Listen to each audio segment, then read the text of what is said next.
Over the past 6 months, everyone in camp knew that the great general, who'd never so much as looked at a woman, had fallen for a war prisoner from Chen State named Julia Chi.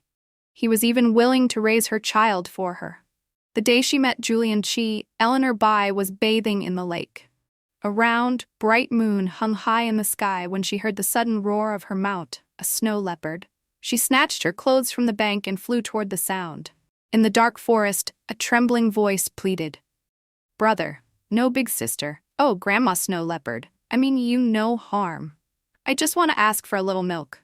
Please don't be angry." The voice belonged to a slender figure, so grimy and disheveled, her beauty was nearly hidden. Under the snow leopard's furious glare, she retreated step by step until she was backed against a large tree. As if to intimidate her, the snow leopard snorted, steam puffing from its nostrils, and lunged forward. Amid her screams, it ripped away a large piece of her clothing. Wads of cotton fell to the ground, revealing a wide expanse of smooth, fair skin and an unmistakably flat, male chest. The moon seemed to grow colder, the wind sharper. A chill crept into Eleanor Bai's eyes. She whistled, calling her snow leopard back. Then she strode forward and, with a single fluid motion, drew the longsword from her waist. "Who are you? What is this trickery? Tell me, what did you see?" The tip of her blade pressed against his bare chest. The young man, his cover blown, trembled uncontrollably. In the moonlight, his handsome face was deathly pale, and his legs were so weak he nearly collapsed at Eleanor Bai's feet. "Mighty General, I saw nothing." But Eleanor Bai caught the flicker of panic in his eyes. Her grip tightened on her sword, and the cold, sharp blade pushed forward another inch. "If you saw nothing, why are you so nervous? Speak. Who are you, and why are you here?" The young man shuddered, too frightened to speak clearly. I'm a prisoner from the war camp, from Chen State. I came here to ask your mount for milk." The mention of milk only sharpened Eleanor Bai's murderous intent. A prisoner from Chen State, dressed as a woman, sneaking around in the middle of the night to steal leopard milk.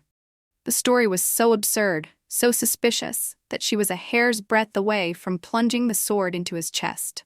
But just before Eleanor Bai could act, the cry of a baby pierced the night.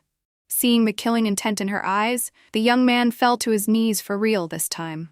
"Every word I said is true, General. Please, spare my life. I only came here to get milk to feed a child." Moonlight spilled over his trembling shoulders. Eleanor Bai's breath caught in her throat. Only then did she see it. He was carrying a swaddled infant on his back. On the day the capital of Chen State fell, rivers of blood flowed through the streets. Julian Chi was one of 3,000 prisoners taken captive. The child was his older sister's.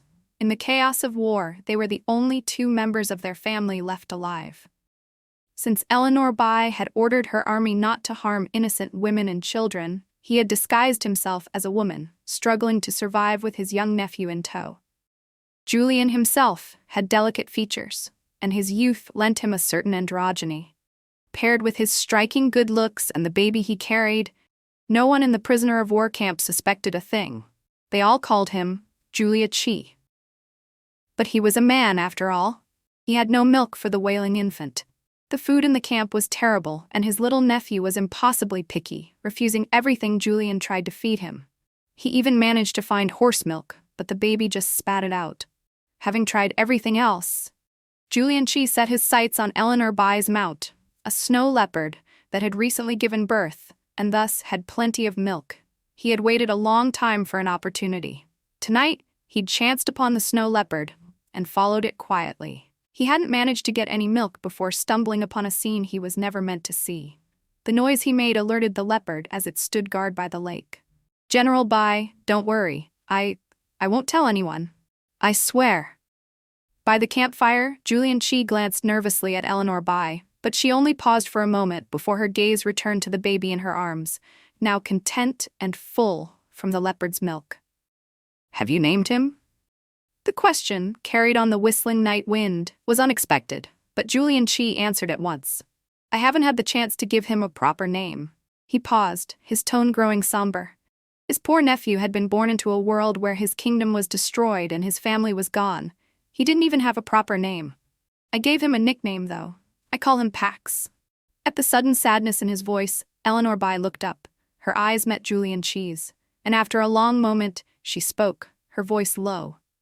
"That's a good name." She lowered her head again, her cheek brushing against the sleeping baby's. After a moment, she let out a soft sigh. "Peace in our time. Peace across the land. There must be many who pray for the same thing." Anyone could have said those words, but they felt strange coming from Eleanor Bai. She was the foremost general of Liang State, the jade-faced god of war who had swept through 7 kingdoms, a name that struck fear into the hearts of all. As if sensing Julian Chi's surprise, Eleanor Bai looked at him across the firelight. Her eyes were calm, yet they held a weariness and desolation born from years of war. "Believe it or not, this war to conquer the 7 kingdoms is not one I ever wanted to fight. I am forced to do something I myself despise." The Bai family has served the Liang imperial family for generations. The current emperor is Adrian Ji. We grew up together, as close as brothers. I've tried to persuade him countless times, but he simply won't stop. His ambition is too great, he wants too much. The only thing I can do is what my family has always done: obey the imperial command, expand his territory, and defend the Liang state. The next time she saw Julian Chi, it was under circumstances she never could have imagined. After their first meeting, they both tacitly kept the other's secret. One continued to wear her armor, playing the part of General Bai for all the world to see. The other continued to pad his chest and raise a baby, remaining the most beautiful flower in the prisoner of war camp, the lovely Julia Chi. But as Julian Chi was learning, being a beautiful woman could be a heavy burden, one he had never experienced as a man. So when a drunken soldier cornered him, shoving him onto a haystack and tearing at his clothes, his first instinct was to kick and curse. "Sir, please, let me go." But what infuriated him most was having to feign a woman's panicky voice, his face flushing with rage and humiliation. "Damn it," he thought, "if he keeps tearing at my clothes, the cotton on my chest will be exposed." Little Pax, who had been tossed aside onto the haystack, began to wail as if sensing his uncle was in danger. He kicked his tiny arms and legs furiously inside his swaddling. It was his desperate cries that brought Eleanor Bai and her patrol to the scene. The drunken soldier was thrown violently to the ground. Still dazed from the pain, he started to curse and scramble to his feet. But when he met Eleanor Bai's ice-cold eyes, he sobered instantly and dropped back to his knees with a thud. General." Eleanor Bai did not hesitate. With a wave of her hand, her expression became glacial. "Have you forgotten my orders? Drag him away and give him 20 strokes with the military rod." Behind her, Julian Chi scrambled to pull his clothes together. Still shaken, he picked up the crying Pax. He met Eleanor Bai's gaze as she turned back, his own eyes filled with a mixture of unspoken gratitude and profound awkwardness. Eleanor Bai nodded. She had only taken a few steps with her soldiers when the baby's cries made her pause. She frowned in thought, then pointed at Julian Chi. "Julian Chi." She stopped, coughing lightly to cover her slip. "Julia Chi, come to my tent tonight, you and the child." As the armored figure strode away with her soldiers, Julian Chi stood frozen, holding Pax tightly while trying to process what had just happened. The other prisoners, who had been watching the commotion from a distance, now crowded around him, their words a mix of envy and jealousy. "Julia Chi, what a blessing in disguise. To think the general has taken a fancy to you." Julian Chi, having been taken a fancy to by Eleanor Bai, did not feel very blessed at all. Instead, as he lay in her tent that night, he felt as if he were on a bed of needles. Little Pax slept soundly with Eleanor Bai on the bed, while Julian lay on a pallet on the floor. In the flickering lamplight, his long lashes trembled, and the only sound he could hear was the frantic pounding of his own heart. Once Eleanor Bai had lulled the baby to sleep, a heavy silence fell over the tent. A long time passed before a soft question floated down from the bed above him. "Julian Chi, do you hate me?" The night wind rustled the tent flaps. Eleanor Bai's tone was hard to read, but it was edged with a sigh. "I destroyed your country. I ruined your home. Do you think I'll go to hell when I die?" Julian Chi lay on his back, trying to feign sleep, but he was a terrible actor. After a long moment, his weak voice drifted up from the floor. "I wouldn't dare to hate you." Eleanor Bai chuckled softly. "That's honest at least. You don't dare, but you do hate me."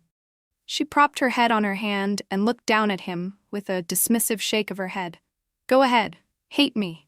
My hands are already stained with blood. There are countless people who want me in hell. What's one more?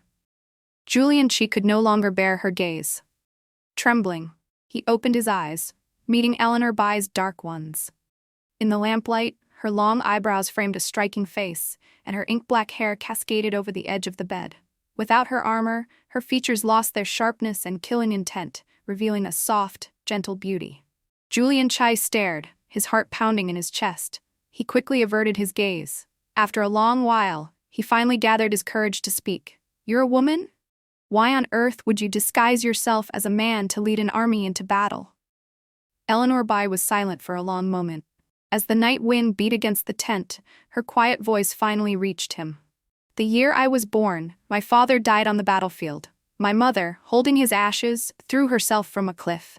I was the last of the Bai family bloodline. A general's family cannot be without an heir. So my grandfather, who was still alive then, made a bold decision. From my name to my upbringing, he raised me as a boy in every way imaginable. He said the Bai family had served the imperial family for generations, and that our line could not end with me.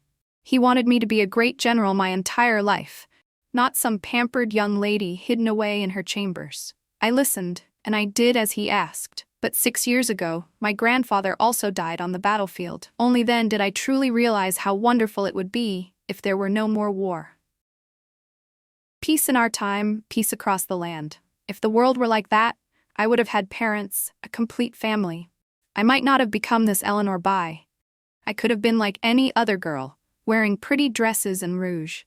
I could have gone for a spring outing in the countryside with a boy I liked, and fallen asleep in a field of flowers with no blood or slaughter haunting my dreams. Her voice was soft and calm, but every word struck Julian Chi's heart like a physical blow. He felt as if he couldn't breathe. He finally turned his head back toward her, only to see Eleanor Bai smiling sadly at him in the candlelight. She slowly covered her eyes with her hand, but a single tear escaped, tracing a path past the corner of her still smiling lips. My grandfather's lifetime, she whispered. What a hopeless word that is. Time passed. Before he knew it, Julian Chi had been following Eleanor Bai on campaigns across the land, sleeping in her tent for the better part of a year. By then, it was common knowledge throughout the camp. The great general, who had never shown an interest in women, had fallen for a Chen State war captive named Julia Chi. She was even raising the woman's child. Caught in this storm of gossip, Julian Chi could only laugh wryly, adjusting the cotton padding on his chest as he held Little Pax, who was drooling in his sleep. Little Pax started talking early. He could already mumble, "Uncle," and would wrap his arms around Eleanor Bai's neck, gurgling, "Mama." Fortunately, his speech was still unclear, so no one could understand him. Only Julian Chi and Eleanor Bai found it amusing when they teased him about it in private. That winter, Adrian Ji's ambition turned northward. The campaign against the fierce northern tribe proved to be a difficult one for Eleanor Bai. Sometimes, late at night in the tent, Julian Chi would mutter irritably, "This emperor is relentless. Why is he so obsessed with seizing other people's homes? It's just depraved." He cut himself off just in time. Thankfully, Julian Chi still knew where to draw the line. In the darkness, Eleanor Bai was silent for a long moment before letting out a long sigh. "When we were young, we were like brothers. He always included me in his plans, and he would listen to whatever I said. But now, he is the emperor, and I am his subject. I can no longer persuade him."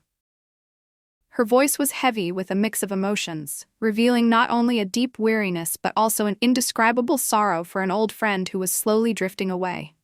Julian Chi said nothing for a long time. Suddenly, he felt a strong urge to meet him, to meet Eleanor Bai's childhood friend, the youngest and most ruthless monarch of the Lian State, Adrian Ji. That opportunity came not long after, during a surprise attack by the northern tribe. On a stormy, snowy night, the camp's warning bells suddenly rang out amidst the urgent clang of armor. The army of the northern tribe descended like a thunderbolt, catching everyone completely by surprise.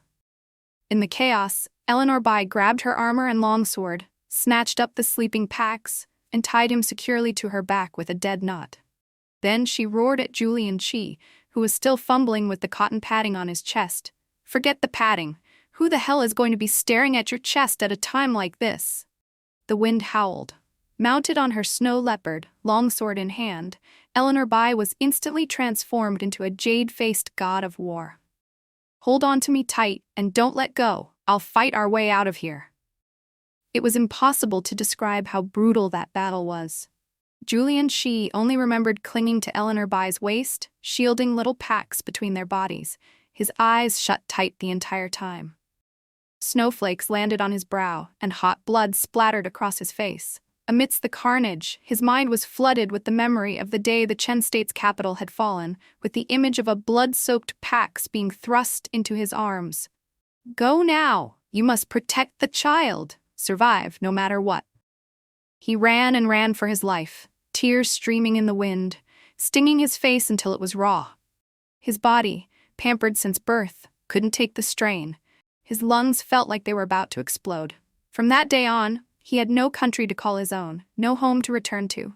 He changed his identity and struggled to survive with Pax amid the flames of war, beginning a completely new life. If he died here now, all his struggles would have been for nothing. Pax had been his entire reason for holding on, but now, another person had been added to that list. It was a feeling he only understood now, on the precipice of life and death. Julian Chi dared not dwell on it. He only tightened his grip on her armor, his heart pounding like a drum. But then an arrow sliced through the air. With a whoosh, fresh blood splattered down, dampening his trembling eyelashes. This time, it was Eleanor Bai's blood. Upon receiving the battle report, Adrian G. rushed to the northern battlefield. By then, Eleanor Bai and Julian Chi had been trapped in a cave for 5 days and 5 nights. During the battle, Eleanor Bai had been shot in the left chest. The snow leopard had carried them out of the encirclement, but in the chaos they had tumbled off a cliff. Fortunately, the snow was deep and the cliff wasn't high, so the 3 of them, and the beast, escaped serious injury. Even more fortunately, while the arrow had been aimed true, a hit that would have killed a normal person instantly, Eleanor Bai, as it happened, had a heart positioned on the right side of her chest. She had cheated death. But great fortune was followed by misfortune. She developed a high fever, muttering about the cold in her delirium. Inside the cave, Julian Chi held her and Pax tightly, one in each arm, warming them with his own body. The big snow leopard stood guard at the cave entrance, shielding them from the wind and snow as they waited for reinforcements. And so they waited, for 5 days and 5 nights. The terrain was remote. Neither reinforcements nor enemy troops could find them right away. In those 5 days, Julian Chi experienced a great many things for the first time. Pulling an arrow out of someone, frantically staunching blood and dressing a wound, butchering an animal the snow leopard had hunted, building a fire to cook a meal, and hearing someone's last wish. Eleanor Bai lay in his arms, the firelight illuminating her elegant, arched brows. Her face was pale, and her smile was weak. My greatest wish in life is to take off this armor and find someone to share my life and my death with. Someone who will never leave me. She paused, then slowly looked up at Julian Chi. She seemed both amused and incredulous. I never thought that person would be you. Tears streamed down Julian Chi's face. He wiped them away fiercely. Don't say things like that. We're not sharing a grave just yet, even if we are in a cave. Before he could finish, he slapped himself. The tears fell even faster, and his voice trembled. It's going to be okay. We'll definitely get out of here alive. We have to.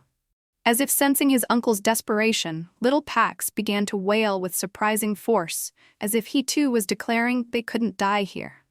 The fire cast a red glow over the cave. The tears of the man and the boy trickled down Eleanor Bai's neck, so warm and real. She, who had only ever shed blood, never tears, in her decades of battle, suddenly found her vision blurring in the cold, snowy night. She looked up at Julian Chi, her words slow and firm. If we survive this, I won't fight anymore. I'll lay down my armor and go back to a simple life. I destroyed your home, yours and Pax's. If you're willing, can I try to give you a new one? Julian Chi's body trembled. He stared at Eleanor Bai in disbelief. Their tear-filled eyes met and held for a long time. He couldn't say a word. He just pulled her closer, burying his face in her neck as his tears fell like rain. With their commander having fallen from a cliff, both the Liang and Northern Tribe armies were frantically searching. Their fate would be decided by whichever side found them first. Unfortunately, on the morning of the 6th day, footsteps crunched in the snow outside the cave. In the distance, a banner fluttered, emblazoned with the sigil of the Northern Tribe. Julian Qi took one look and returned to the cave, his face deathly pale. He was trembling from head to toe. Eleanor Bai, however, was surprisingly calm. She pushed Pax into his arms and said hoarsely, "Quick, take the snow leopard and go. Don't worry about me, I'm their only target. I can hold them off. You'll have a chance to survive." Julian Qi shook his head desperately, biting his lower lip so hard it nearly bled. His hands shaking as if making a momentous decision, he pushed Pax back into Eleanor Bai's arms. He grabbed the blood-stained armor and longsword from the ground and began to clumsily put them on, tears streaming down his face all the while. "Please, take care of Pax. I'm entrusting him to you. You must live a good life with him." Realizing his intention, Eleanor Bai was horrified. She struggled to stand but couldn't move while holding Pax. Her eyes reddened. "No, don't." But Julian Qi had already shakily gripped the sword. He took one last look at them, mounted the snow leopard, and charged out of the cave. The wind and snow rushed to meet him. Tears burst from Eleanor Bai's eyes as she let out a heart-wrenching scream. "Julian Qi!" On the snow leopard's back, Julian Qi didn't dare to look back, didn't dare to waver. The wind whipped at his clothes and hair. His heart hammered in his chest. When he saw the Northern Tribe army giving chase, his grip on the sword faltered. The intelligent snow leopard understood, carrying Julian Qi away from the cave and racing desperately in the opposite direction. "He's not dead after all. After him! Take the head of Liang's god of war and claim a reward of 10,000. The tempting cry echoed across the snow. The Northern Tribe soldiers, spurred on by the promise of riches, urged their horses forward, shouting as they gave chase. Arrows rained down on Julian Qi from behind. He pressed himself low against the snow leopard, his hands shaking uncontrollably. This was the second time in his life he had fled like this. Again, tears stung his face. He was a gentle, soft-hearted person by nature, yet he had been forced time and again into such desperate, brave acts. But this time, it would probably be the last. Just as Julian Qi closed his eyes in despair, a shout from the distance pierced the wind and snow, reaching his ears. It was the most wonderful sound he had ever heard. "Look, it's the general's snow leopard." On the day Adrian G arrived, Eleanor Bai's deputy pulled Julian Qi aside inside the tent. "The emperor is here. You need to hide." Julian Qi was in the middle of feeding medicine to Eleanor Bai and hadn't even put the bowl down. He looked completely bewildered. The deputy glanced around before speaking in a low, earnest tone. "Our emperor has a strange temper. He's unusually protective of the general and won't allow her to become involved with any woman. A court official once tried to arrange a marriage between his daughter and Eleanor Bai. After Adrian G found out, he had the official's entire family exiled to a remote mountain valley 1,000 miles away. Another time, a small vassal state offered foreign dancers to Eleanor Bai. They were intercepted on the way, and to this day, no one knew if they were alive or dead. And then there was the time during a spring hunt when someone idly remarked that it was about time General Bai settled down. Adrian G's face instantly went cold. "If General Bai settles down, would you like to take her place on the battlefield?" There were countless such incidents. If Adrian G were to discover that Eleanor Bai was hiding a beautiful Julia Qi in her tent and had been raising her son for half a year, the consequences would be unimaginable. His Majesty is trying to build an empire, and he needs the general to be his right hand. He doesn't want her distracted by romance. Looking at the deputy's serious expression, Julian Qi gave a dry laugh. "Don't worry, Pax and I will hide. He won't find us." Wind swept across the sky, and the world was a vast expanse of white. The moment Adrian G stepped into the camp, all the soldiers knelt in unison. Julian Qi, holding Pax in the crowd, couldn't resist his curiosity and glanced up. One look, and he froze. In his limited experience, no emperor had ever looked like this. A face like that usually belonged to a seductive siren who could topple kingdoms. He squinted against the wind and snow, wondering if he could, from this spot, fire a hidden weapon, and kill this monster who had caused him so much suffering. The night wind howled. After the commotion died down, Julian Chi, still worried, crept quietly into Eleanor Bai's tent. But before he could even look at the unconscious Eleanor Bai, he heard someone approaching. He quickly hid behind a screen. The visitor was Adrian G. Unable to sleep, it seemed, he wore a long robe and carried a lantern, seating himself gently by Eleanor Bai's bed. Julian Chi held his breath. Thank goodness I didn't bring Pax, he thought. If the child cried, dying 1,000 deaths wouldn't be enough. Elle, do you know I'm here? Why won't you open your eyes and look at me? The low, gentle tone sent a shiver down Julian Chi's spine. This was the same man who was a cold, imposing tyrant by day? To have a private side like this, something was definitely wrong. The Northern tribe hurt you so badly this time. I will flatten their lands and make them pay tenfold. Do you hear me? You have to get better. I can't be without you. In that low voice, Adrian G suddenly did something that made Julian Chi's eyes go wide with shock. He bent down and pressed a kiss to Eleanor Bai's forehead, lingering there for a long moment. Elle, if only you were a woman. A suppressed gasp escaped Julian Chi's lips. A chill ran down his spine as he finally, completely understood. The wind flapped against the tent. In the darkness, Adrian G finally looked up, caressed Eleanor Bai's cheek, and tucked her in. After sitting by her bed and gazing at her for the time it takes an incense stick to burn, he finally rose, picked up his lantern, and vanished into the night. Julian Chi dared not think too deeply. Breathing rapidly, he crept to Eleanor Bai's bedside. He studied her sleeping face in the moonlight, his voice trembling uncontrollably. What do we do? That tyrant really is a monster. Can you really lay down your armor and escape his grasp? Julian Chi was not wrong. When Eleanor Bai recovered and made her request, Adrian G merely laughed it off, refusing her. Before he left, he touched Eleanor Bai's forehead. Elle, is your brain still addled from the fever? Don't talk nonsense. The Bai family has served for generations. You belong to me for life. Where could you possibly go? Eleanor Bai heard no ambiguity in those words, but Julian Chi, who knew the terrible truth, was frantic. After Adrian G finally departed, he emerged from the shadows and approached Eleanor Bai, hesitating. You may not believe what I'm about to say, but I have to tell you something. Half a year passed. Eleanor Bai still refused to believe what Julian Chi had told her. Instead, she sternly warned him, "You can't slander him just because he won't let me resign. He is my best friend, and he is the emperor to whom I am most loyal. Those two things will never change, no matter what." Julian Chi wanted to cry, but had no tears. But something far more deadly was coming. A secret decree was suddenly issued from the imperial city. All children between the ages of 1 and 2 in the military camps were to be handed over to the Dali Temple for verification of their identity. Overnight, hundreds of children were handed over from various camps across the Liang state. Only the Bai family army, far away on the front lines, had yet to comply.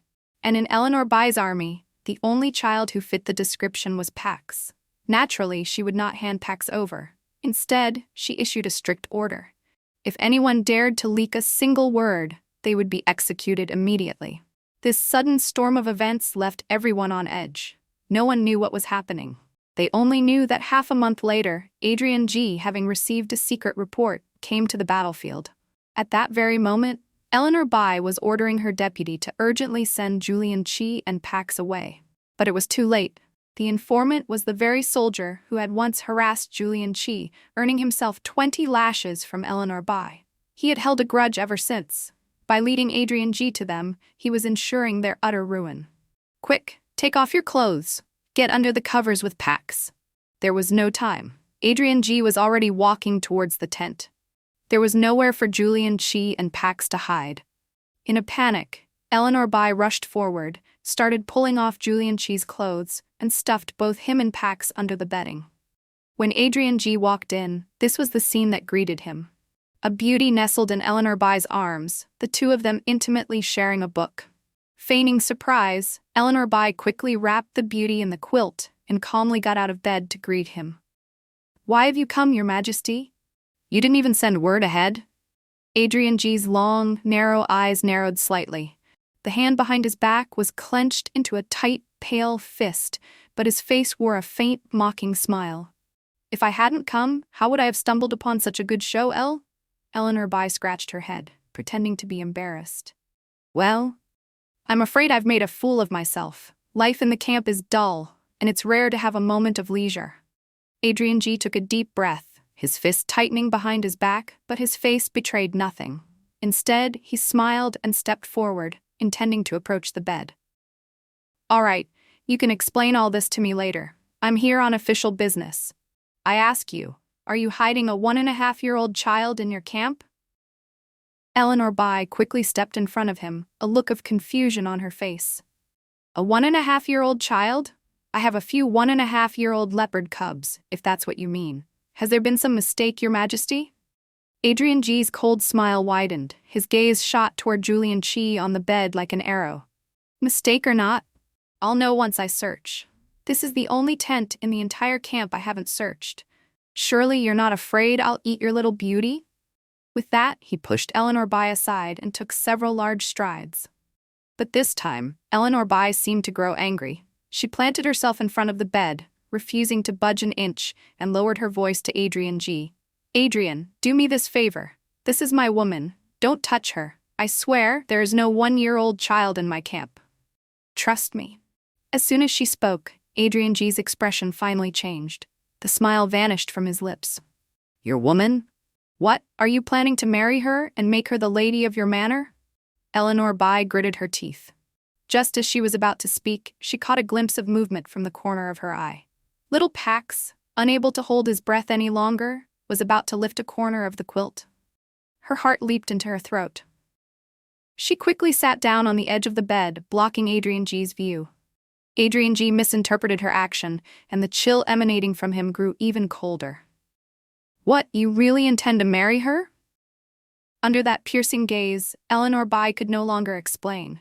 Deciding to risk everything, she threw an arm around the trembling Julian Chi and planted a firm kiss on his cheek. "Yes, I plan to marry her. For the rest of my life, I'll give my heart to her and her alone." As Adrian G, laughing with rage, clapped his hands and spat, "Good, very good. I only hope you don't regret this in the future." Before storming away, Eleanor By finally breathed a sigh of relief. But just as he reached the entrance, he stopped, turned back, his eyes filled with killing intent. "And one more thing. I will find that child, even if I have to dig 3 feet into the earth." You probably don't know this yet, but the Chen State's royal family was not completely wiped out. A newborn survivor was left. A force has now risen in the south, flying the banner of restoring the Chen State and welcoming back their prince. They have already conquered 6 cities. This was the highest secret of the imperial city. To avoid damaging the morale of the northern campaign, Adrian G had not made it public, only beginning a secret search for the Chen heir. This was a development Eleanor By had never imagined. Long after Adrian G was gone, she remained sitting on the bed, utterly stunned. L. Little Pax peeked out from the covers and nudged her, calling her name in his milky voice. Ever since Julian Chi had taught him, he had stopped calling her Mama, hoping that one day he could call her Auntie instead. But this time, Eleanor By didn't smile back. Once the shock registered, her hand shot out like lightning, clamping around Julian Chi's throat. "Tell me, who are you and Pax, really?" The wind whipped the tent, making it flap loudly. Julian Chi's face turned red as he choked, but he had expected this reaction. Knowing he could no longer hide the truth, he coughed out his words. "Yes, that's right. Pax is the surviving heir of the Chen State, and I am his uncle. I am Empress Isabel Shen's own brother, the former royal uncle of the Chen State." The 2 siblings of the Shen family were named Isabel Shen and Julian Shen. Their destinies were completely changed on the day their country fell. On that day, flames of war lit the sky and rivers of blood flowed. The Dowager Empress Victoria Li threw herself from the city walls, clutching the remains of the former emperor and dying for her country. On that day, the Dugu clan was slaughtered to the last person, except for one newborn life, the prince of a fallen nation who hadn't even been given a name. On that day, the hedonistic royal uncle, who had spent his life in leisure, took his little nephew, changed his identity, and began a life of survival among the corpses and fires of war. His sister had told him that he must survive. They had allies in the south. When the time was right, the little prince in his arms would be the last hope for restoring the Chen State. I was originally trying to take Pax south to join them, but I was accidentally captured and sent to the prisoner of war camp. And then I met you. Recalling the past, Julian Chi's eyes glistened with tears. The face that was usually full of jokes and banter seemed to finally remove its mask, revealing his true emotions. They say the most dangerous place is the safest place. He couldn't have possibly brought Pax to the south on his own, so he had to rely on Eleanor Bay. The Eleanor Bay who, at the time, was devoted to him and Pax. At first, he never thought he would develop real feelings for her. Later, after they had faced death together, he realized his feelings but dared not confront them. That was why, in the cave, when she said she wanted to lay down her armor and give them a new home, he had wept uncontrollably, unable to say a word. Because he truly wasn't sure if he and Pax had any right to accept the home she was offering. The mission on his shoulders was too heavy, so heavy that he sometimes felt he couldn't breathe. He was clearly the most useless, spoiled dandy. Why did fate choose him for this role? He was afraid of wavering. He would often wait until Pax was asleep and repeat to him in a low voice, "Pax, you must remember. Your grandfather's name is Constantine Dugu. Your grandmother is Victoria Lee. Your father is Arthur Dugu, and your mother is Isabel Shen. They are your closest family, and they all died for the Chen State. You cannot forget your mission. You must walk this path without hesitation." These words were spoken less to a babe in swaddling clothes, and more as a way to convince himself. Yes, he had to remember. Pax and the restoration of their state were his only reasons to live. He had no right to think of anything else. The only thing I didn't lie to you about was probably the name Julian Chi. It's my childhood name. Only my sister called me that. Clutching the oblivious Pax, Julian Chi's face was streaked with tears. He closed his eyes and faced Eleanor Bai, his smile one of grim finality. "Hand us over. If our positions were reversed, I wouldn't blame you." The day she sent Julian Chi and Pax away, Eleanor Bai was calm. Julian, on the other hand, though dressed again as a man, was tearful, his own eyes brimming like a beautiful maiden's. "After you send us away, what will you do?" Eleanor Bai stood in the wind, clad in silver robes with a long sword at her side, her hair streaming behind her. "There are things in life one must do and things one must not. I have my own path to walk. Go now, before I regret this." The words were barely out of her mouth when Julian leaped from the carriage and pulled her into his arms. Wait for me and Pax. We will come back for you." His frame was slender, slightly taller than hers, but his embrace, though not broad, felt impossibly warm and strong. The wind rustled their robes. Inside the carriage, Pax poked his head out, his eyes red and his little nose sniffling. "L," he called out in his small, childish voice. Never in her life had Eleanor Bai found parting so difficult. It was so hard she could barely breathe. She slowly reached up to hug Julian back, a tear sliding past the faint smile on her lips. "All right," she said, each word deliberate. "I will wait for you." Her light voice vanished into the wind. The next moment, she pushed him away, firmly guiding him back toward the carriage. "Go now. Knowing you has been enough for a lifetime." The carriage galloped away, raising a cloud of dust. Under the vast sky, the figure in silver armor turned away and took a deep breath. A mist clouded her eyes, and a heavy fog seemed to settle over her heart. "The mountains are high and the rivers are long. Our paths will not cross again. Take care." She knew better than anyone that this was a final farewell. She would not be waiting for them. Not ever. A written confession was sent to the imperial city. By the time a dust-covered Adrian G. arrived, Eleanor Bai had already removed her armor, surrendered her commander's seal, and was kneeling in the command tent, ready to face death. "Everything I have to say is in my confession. Your Majesty, execute me." Adrian G. looked down at Eleanor Bai for a long time. Then he suddenly threw his head back and laughed, a desolate and strange sound. "Eleanor Bai, really? Do you think I wouldn't dare to kill you?" His eyes were red, his body trembling with the heart-piercing pain of being betrayed by his most trusted companion. The wind battered the tent. Eleanor Bai closed her eyes and took a deep breath. "Adrian, I am not worthy of the name Bai. Execute me."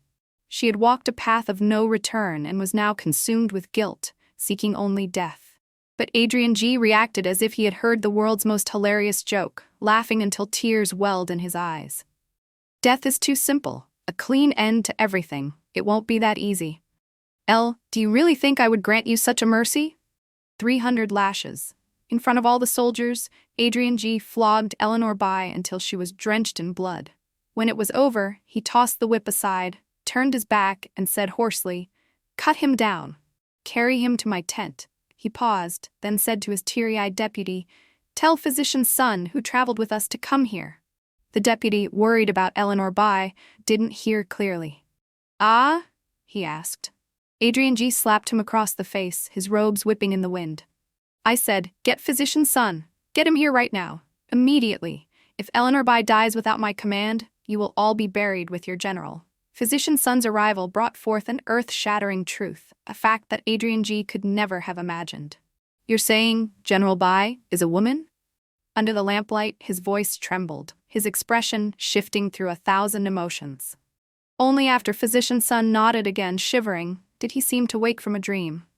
He gasped, stumbled back a few steps, and collapsed onto the edge of Eleanor By's bed. The wind beat against the tent. In the candlelight, the unconscious Eleanor By's long brows arched toward her temples. Without her armor, her face was pale and soft. She no longer looked like the fearsome god of war. Instead, she possessed a delicate, moving beauty that made Adrian G.'s heart tremble and his breath catch in his throat. After physician's son left, Adrian G. kept watch over Eleanor By all night, sitting sleeplessly until morning. Soldiers on patrol said they heard the emperor inside, crying and laughing as if he'd gone mad. No one knew what happened that night. They only knew that when they entered at dawn, Adrian G. was holding Eleanor By on the cot, sleeping fully clothed, their heads resting close together. His expression was one of unprecedented peace and contentment, like that of a child. When Eleanor By woke up 3 days later, Adrian G. was sitting by her bed, feeding her medicine, just as Julian Chi used to do. Eleanor By's gaze suddenly dimmed. In this lifetime, she would probably never see Julian and Pax again. Just as she was thinking this, Adrian G's cool voice sounded from above, making her face pale instantly. "I have taken your commander's seal. From now on, you are no longer General By. You are my woman." He set the medicine bowl down. A smile bloomed on his devastatingly handsome face as he leaned closer and closer to Eleanor By. His breath was a whisper against her ear, yet it sent a chill through her, as if she'd been plunged into an icy cavern. "Elle, you deceived me for so many years. It was so cruel. Do you have any idea how hard it was for me to suppress my feelings, to desire what I couldn't have? Now that the truth is out, I'll give you a chance to redeem yourself. The position of Empress has been vacant for so long. It's time it had a mistress. What do you think?" After being brothers in arms with Adrian G. for half a lifetime and serving him as a subject for years, Eleanor By had never imagined he would unleash this side of himself, no longer hiding the feelings he had so painstakingly suppressed. Recalling what Julian had once said to her, she was struck by a sudden, chilling realization. "Adrian, I will not go to the palace with you. I would rather you execute me." During her recovery, Eleanor By said this to Adrian G. countless times, but he never grew angry. He simply did as he pleased, with the same imperial will he used to relentlessly expand his empire's borders. When Eleanor By forbade him from getting into her bed, he had another one moved in and placed beside hers, wryly claiming it was to take better care of you at night. When Eleanor By refused the medicine he fed her, once even smashing the bowl, he still didn't get angry. He simply picked up the broken porcelain, toying with it idly. He gave her a faint, knowing smile and said softly, "If you don't like being fed this way, then I'll just have to use another method. I'm sure you'd be quite happy to accept it if I passed the medicine from my mouth to yours, wouldn't you, Elle?" Eleanor By was horrified. That night, she cooperated meekly, allowing Adrian G. to feed her 3 large bowls of medicine. This battle of wits played out every day. Finally, Eleanor By's wounds healed completely, and Adrian G. was ready to take her back to the palace. But this time, she cut to shreds all the women's clothing he sent. Her resolute attitude finally angered him. She held her head high and told him without a trace of fear, There is someone else in my heart. I love that man from Chen State. I can't go back to the palace with you. Just kill me." Adrian G. was furious. For the first time since she was injured, he roared at Eleanor Bai.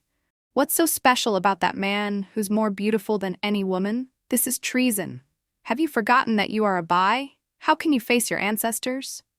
At the mention of the Bai family, Eleanor Bai's eyes dimmed. Her long hair spread across the bed, making her pale face look even paler. "That is why I ask only for death. Adrian, please grant me this." A sorrowful atmosphere filled the tent. Adrian G. clenched his fists, his chest heaving. Finally, he kicked the shredded clothes, sending silks and satins flying. Amidst the chaos, he stared at Eleanor Bai. "I will grant you your wish." He let out a desolate laugh, his beauty almost demonic. "You would rather die than leave with me? Very well. Then I will marry you here. Tonight we will consummate our marriage." On a starless, moonless night, a silent, powerful wind swept across the plains. In the flickering candlelight, Eleanor Bai was drugged. She was powerless as they forcibly dressed her in a red wedding gown. Sitting on the bed, she was breathtakingly beautiful. When Adrian G. entered the tent, he was momentarily mesmerized. He reached out and stroked her cheek, inch by inch, his voice thick with a bone-deep obsession. Do you know? For all these years I could only touch you like this in my dreams. I carefully suppressed my feelings, afraid to show them in front of you. I was afraid we couldn't even be brothers anymore, but I never thought I would one day be able to touch you for real, to have you. You are as beautiful as you are in my dreams. I told you, you are mine in this life. You can't escape." Eleanor Bai bit her lip, unable to struggle. As Adrian G. pushed her down, she spoke in a hoarse voice. "Adrian, for years I have bled for your empire. Are you really going to do this to me? Don't make me hate you." Adrian G. paused, but his hands didn't stop. A bleak smile appeared on his lips. "Hate me then, hate me. To want something and not be able to have it, you will never understand that feeling." With that, he tore at her clothes. The red wedding dress flew up, the sash fell away, and he buried his head in the crook of her neck. A stolen moment, a descent into ruin, one step closer to hell. But just then, a voice called from outside the tent. "Report." Adrian G., his eyes bloodshot, turned and snarled, "Get out!" The deputy outside hesitated, then gathered his courage and shouted, "Report." The Chen State army is attacking." The two armies faced each other. Seeing Julian Qi again amidst the thousands of soldiers, Eleanor Bai, mounted on her snow leopard with her long sword in hand, felt as if a lifetime had passed. The words from their farewell seemed to echo in her ears. Wait for me in packs, we will come back for you." They had indeed returned. They sat in a tall war chariot, exuding an air of royalty, leading the growing power from the south. But what did it matter now? Liang State and Chen State. They each had their side. Before she set out for battle, Adrian G. had even said to her with a knowing yet insincere smile, "You won't betray your country on the battlefield and run off with that boy, will you? Just make sure you remember who you are. Remember the Bai family, loyal to the throne for generations. I will await your triumphant return, my empress." Adrian G. had personally draped her armor over her shoulders and sent her off to war. And now, he was watching her from a high point not far away. The two armies were poised. This battle was unavoidable. In the strong winds sweeping across the fields, Eleanor Bai gently closed her eyes. The day she sent Julian and Pax away, she had known this day might come. She just hadn't expected it so soon. But that was fine. What was meant to be would be. It was time to put an end to all the turmoil. She was too tired. She didn't want to continue. The Bai family was born for the battlefield. Let them die on the battlefield. She only wished that in her next life she would not be born Eleanor Bai. Having made up her mind, the silver-robed figure on the snow leopard took a deep breath in the fierce wind. She locked eyes with the familiar figure in the distant war chariot. Tears welled up in her eyes, full of resolve and release. Charge! The battle began in an instant. The figure, once again in armor, transformed into the jade-faced god of war. She became a blinding light on the battlefield, a light burning itself out in one final, glorious battle. She would not return triumphant. She did not wish to survive. But from his high vantage point, Adrian G., standing with his hands behind his back and his eyes fixed on her, did not yet know. The only one who understood Eleanor Bai's heart was Julian Chi. In the war chariot, tears glittered in his eyes. He saw at a glance what she sought. Now a royal once more, his hair tied up and his robes fine, he carried himself with a noble grace, his expression serene even on the battlefield. He was like a different person. Yet his eyes quietly welled up when he saw the silver-clad figure fighting for her life among the countless soldiers. "Pax, let's take Elle home, shall we?" He hugged Pax tightly. The boy was staring wide-eyed, curiously watching the battle, searching for Eleanor Bai. Julian spoke softly, smiling through his tears. Pax nodded vigorously, chewing on his finger. "Home, home." Julian smiled, but then he reached out and covered Pax's eyes, turning to signal the master archer beside him. "Do you remember my instructions? 1 arrow, 1 kill. You only have 1 chance, understand?" Every word he spoke carried immense weight. The bowstring was slowly drawn. With a whoosh, the arrow soared through the air. Pax struggled in Julian's arms, managing to pry open a small gap between his father's fingers. And in that gap he saw a sight he would never forget. Elle. The arrow pierced her chest. Blood splattered. From his high perch, the young emperor let out a heart-wrenching scream that echoed across the sky. The snow leopard cried out as the silver-armored figure fell heavily. Her long hair fanned out in the wind, a tragic and beautiful sight.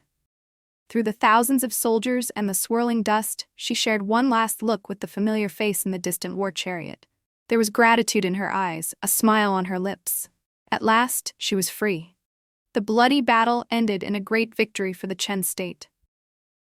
Liang not only lost its commander, but her body and mount were also taken by the Chen army. They could only flee in disarray, protecting the grief-stricken Adrian Ji. In a carriage, Eleanor Bai was woken by Pax pawing at her face, his soft, tender voice calling in her ear, "Elle?" Her long lashes trembled.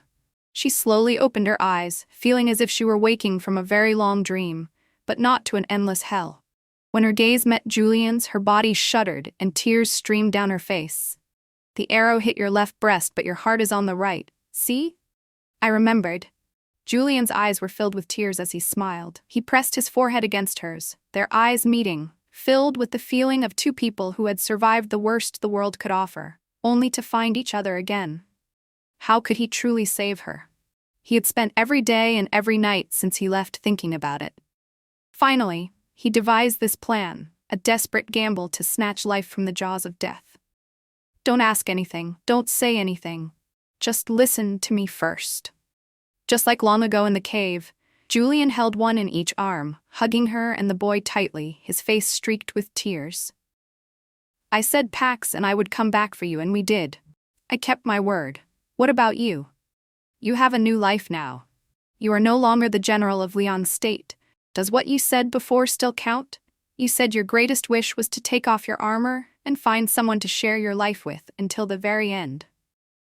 We've slept in the same tent, and we've stayed in the same cave. Could I be the person you're looking for? Now that your armor is off, I have to ask you in person, Miss Bai, will you give me and Pax a home?